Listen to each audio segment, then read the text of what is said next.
Hey there, and welcome back to Cleaning Up History, where my goal is preservation of headstones and cemeteries and telling forgotten stories of the past. This video may contain adult content, so viewer discretion is advised.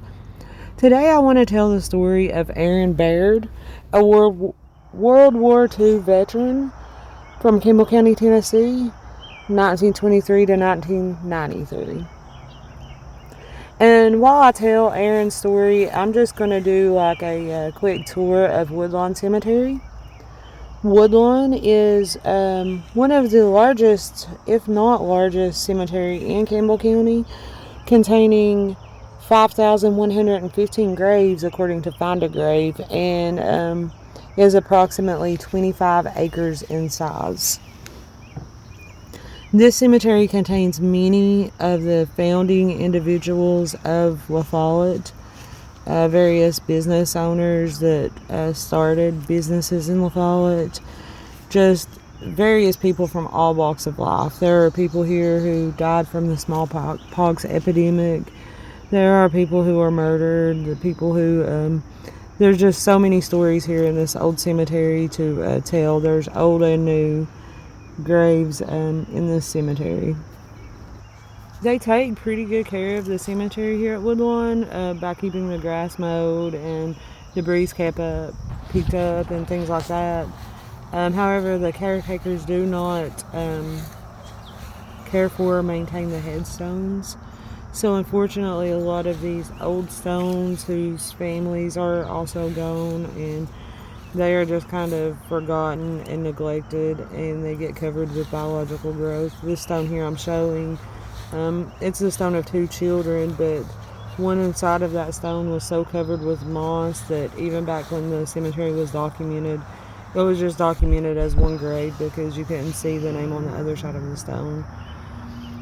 So some of the older forgotten graves are, the stones are somewhat neglected, but it is a beautifully kept cemetery.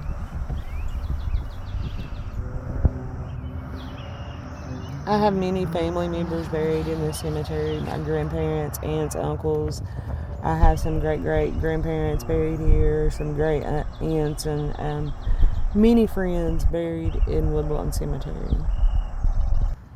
So while I'm showing you the footage and giving you the tour of the cemetery per se, I do want to talk about Aaron's story and get that out there so that you guys can be aware of his story.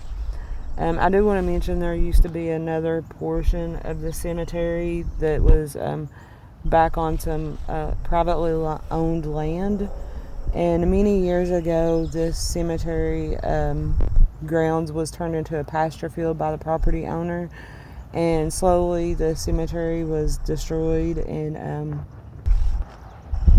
fortunately the a following owner who purchased the property discovered headstones thrown about on the property, and even though he couldn't pinpoint where the graves were or whose grave belonged to what headstone, he collected all the headstones that he found on his property, and he created a giant memorial with all of the individuals with headstones that he could find. And that information is actually available on Find a Grave if you're interested in looking at that. And now I'm just going to share the story of Aaron Baird with you guys, because being a member of this community, I think that everyone here should be aware of Aaron's story, because you guys know my phrase, history is all of us, all of our stories matter. And so Aaron's story matters also. And I don't know if any of you guys personally knew Aaron. You may have known his story. I didn't personally know him. He passed away in 1993. But regardless, Aaron was born in 1923. He was the son of George and Letty. And he joined the military and was on a ship during World War II. It was in November of 1943. And he was on a ship called the HMT Roanoke. Some sources say that HMT stood for Hired Military Transport. Others call it His Majesty Transport, which I think is a nickname that some of the soldiers may have given the ship. But regardless, on November 26, 1943, the HMT Rona was carrying approximately 1,981 United States military personnel. And the Rona was hit by German bombs. It stated that this tragedy was the worst ever tragedy of maritime history, but no one knows this story. It was deemed as classified, and everyone aboard the ship was told that if they spoke of the events that took place, they would be court-martialed. So the ship was hit, and many of the soldiers, they succumbed to the cold waters. That's what ultimately caused some of their deaths. And the story goes that the day that the ship came through to rescue who they could and collect all of the remains of those who didn't make it through the bombing, they were just plucking bodies out of the water and piling them up on the ship. And they plucked Aaron up by the hair of his head and threw him on a pile of dead bodies. And luckily, miraculously, someone heard noises coming from Aaron's stomach, his intestine areas. They heard a rumbling noise, and indicated to them that he was not yet deceased. So they pulled him from the pile of dead bodies and tried to shock him back to life. And Aaron actually did survive this tragic event. Of the 1,981 soldiers on board, 966 of those survived, and Aaron was one of those 966. The 1,015 soldiers who died, their families were notified merely that of the demise of their loved ones, but they were given no details as to where, why, or any of the events that happened causing their loved one to become deceased.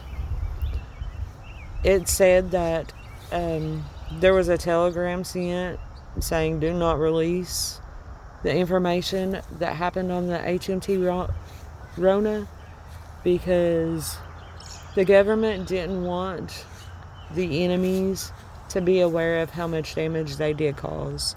And if you think about that, that is a large loss for the United States.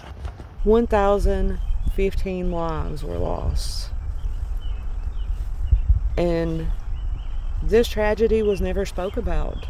Some of the survivors may have told their immediate family members what they went through. Some of them didn't. There is a documentary that you can watch on YouTube where there are some various interviews with people that were involved in this. If you guys are interested in watching it, it's very interesting and sad what some of these survivors did go through. And it wasn't until the late 90s that the story of the HMT Rona was released to the public. And by then, a lot of those who did survive the attack, they had already passed away by natural causes by this time. There are some books that have been published about the tragedy of the HMT Rona. And like I said, there's a really good documentary on YouTube that has interviews and things like that. And I highly recommend watching those if you're interested at all in what happened that day on November 26, 1943.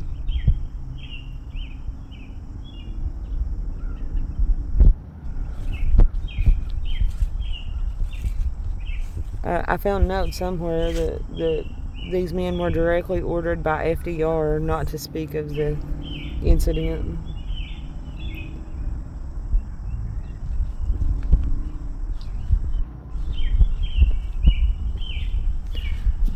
So I just wanted to share the story of Aaron and his experiences during World War II, and share that with the community who may not be aware of what Aaron had went through during his military career. I know I wasn't aware of it until recently. And that's the story that I have on Aaron. And I'm going to continue to share footage of various headstones in Woodlawn Cemetery so you guys can get a little tour. That's basically the story that I have to share with you.